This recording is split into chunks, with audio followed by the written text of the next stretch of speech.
இன்னைக்கு நாம தஞ்சாவூர் மாவட்டம் கும்பகோணம் வட்டம் கும்பகோணத்திலிருந்து 10 கிலோமீட்டர் தூரத்தில் நாச்சியார் கோயில் அருகே உள்ள திரு நரையூர் சித்தீஸ்வரம் என்ற ஊரில் அமர்ந்து அருள்பாலிக்கும் சித்தநாதேஸ்வரர் ஆலயத்தை தான் தரிசனம் செய்ய போகிறோம்.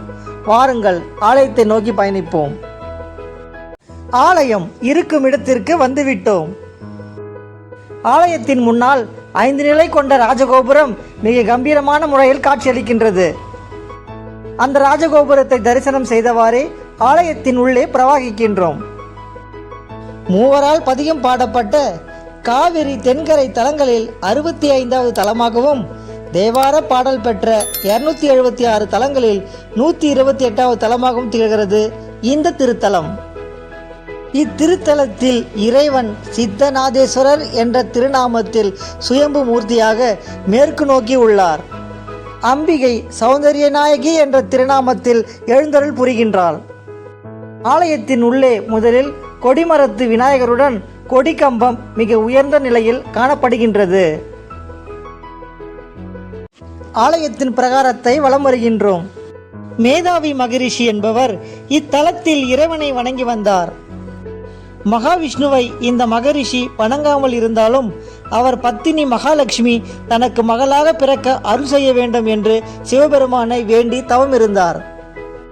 சிவபெருமான் திருமாலிடம் மேதாவி மகரிஷியின் விருப்பத்தை நிறைவேற்றும்படி கேட்டுக்கொண்டார்.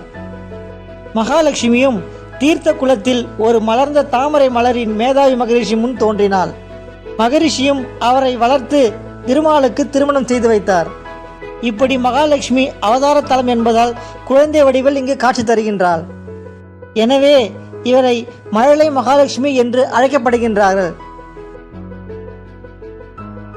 கோரக்க சித்தர் என்பவர் தனக்கு ஏற்பட்ட தோல்வியாதி நீங்க இத்தலத்தில் இறைவனை வழிபட்டார்.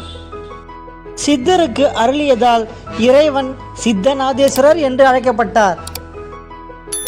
இப்படி பல சிறப்புகளை கொண்ட இந்த அற்புதமான திருத்தலத்தை தரிசிக்கும் பாக்கியத்தை எல்லாம் வல்ல எம்பெருமான் ஈசன் அடியனுக்கு அளித்துள்ளார்.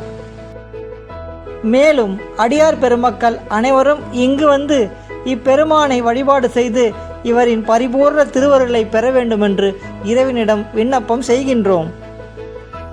மீண்டும் ஒரு அற்புதமான சிவாலய தரிசனத்தில் உங்களை சந்திக்கும் வரை உங்களிடமிருந்து விடைபெறுவது உங்கள் சிவனுக்கு இனியவன். அடுத்து ஒரு அற்புதமான ஆலயத்தில் சந்திப்போம். நன்றி. திருச்சிற்றம்பலம், தில்லையம்பலம், சிவச்சிதம்பரம்.